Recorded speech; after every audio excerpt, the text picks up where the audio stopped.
वहीं जयपुर में भी मुस्लिम समाज के लोग नमाज अदा करने के बाद सड़कों पर उतर आए। वक्फ कानून के विरोध में आवाज उठाई है। जयपुर के लोगों का क्या मानना है इस कानून को लेकर, मनीष भट्टाचार्य की ये ग्राउंड रिपोर्ट देखिए। नहीं सर, ये प्रॉपर्टी किसकी है? ये आज प्रॉपर्टी है जो वक्फ बोर्ड की बात करती है, ये प्रॉपर्टी हमारे बाप दादाओं की है।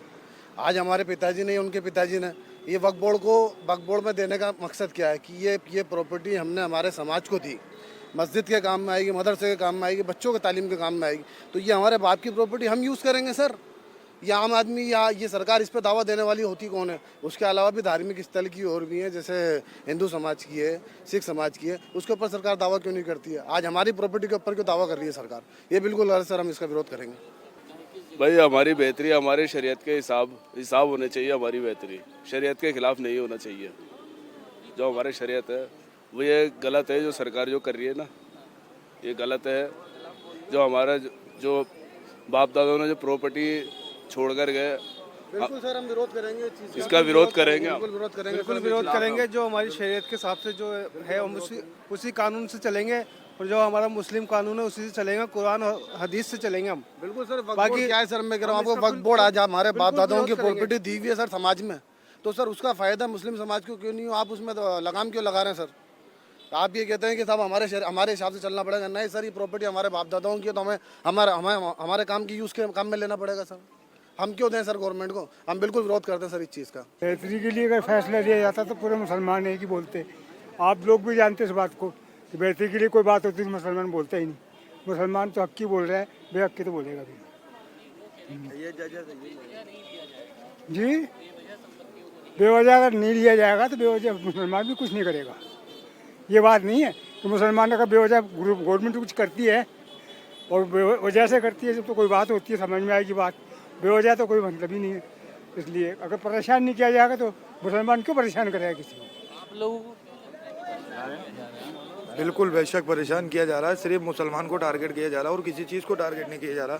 आप बोल रहे हैं बेवजह परेशान नहीं किया जाएगा कि प्लीज़ ये प्रॉपर्टी जो है उसको वक्फ की प्रॉपर्टी जिस पे विवाद चल रहा है तो उसके प्रेशर पे पेश करने पड़ेंगे, जो पहले पेश नहीं करने पड़ते थे। तो ये परेशानी करना हुआ मुसलमानों को। जो हमारे गृह मंत्री जी ने बोला कि पेपर जो जैसे कि विवाद चल रहा है जिस प्रॉपर्टी पे, जैसे हमारी वक्फ की प्रॉपर्टी पे विवाद चल रहा है तो उसके पेपर पेश करने पड़ेंगे, पहले ये करना नहीं पड़ता था। तो ये तो सिर्फ एक कौम के ऊपर टारगेट हुआ, मुसलमानों पे ही का टारगेट हुआ।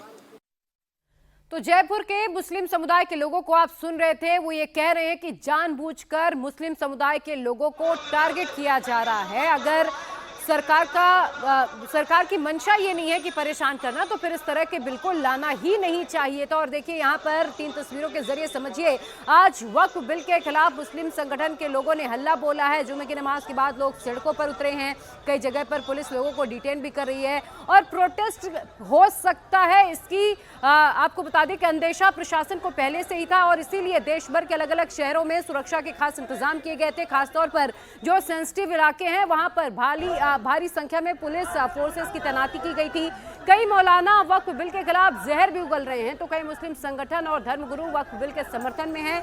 उनका ये कहना है कि वक्फ संशोधन से किसी मुस्लिम को कोई खतरा नहीं है। तो बात वो हो गई कि आप जहर में शहद मिलाकर पेश करने की कोशिश करें और लोगों से ये कहें कि ये बड़ा आपके लिए मुफीद है। कि ये बिल किस तरह से मुसलमानों के औकाफ को छीनने के लिए हमारे कब्रस्तान, हमारी मसाजिद, हमारे मदारिस और हमारी वो प्रॉपर्टी जो मुसलमानों की फलाह व बहबूद के लिए हमारे बुजुर्गों ने वक्फ की है, उसके इंतजामात को नुकसान पहुंचाने के लिए ये बिल लाया गया है। ये जो बिल पास किया गया है, मुझे लगता है कि ये सिर्फ ताकत की बुनियाद पर है, अक्सरियत की बुनियाद पर है और मुसलमान इससे हमेशा नाखुश रहा है और आज भी नाखुश है।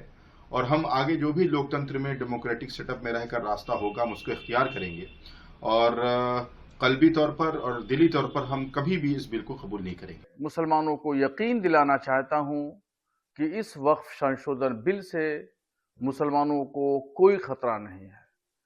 न मस्जिदों को, न दरगाहों, न खानकाहों और न ईदगाहों और न कब्रिस्तान को कोई खतरा नहीं है।